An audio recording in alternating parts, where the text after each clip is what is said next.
Good morning guys, in front of me is Huawei P60 Pro and let me show you how to soft reset this device.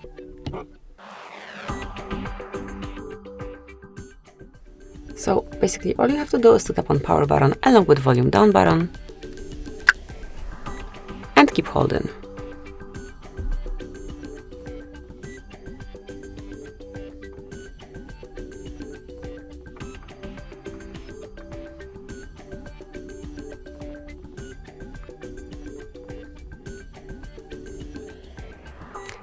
Once you see the logo, you can release both buttons and wait till your device is rebooted. Within a couple of seconds, you will be able to use it again, in a normal way, obviously. And that's it. As you can see now, you can unlock it and smoothly use it. Thank you for watching. Please subscribe our channel and leave the thumbs up.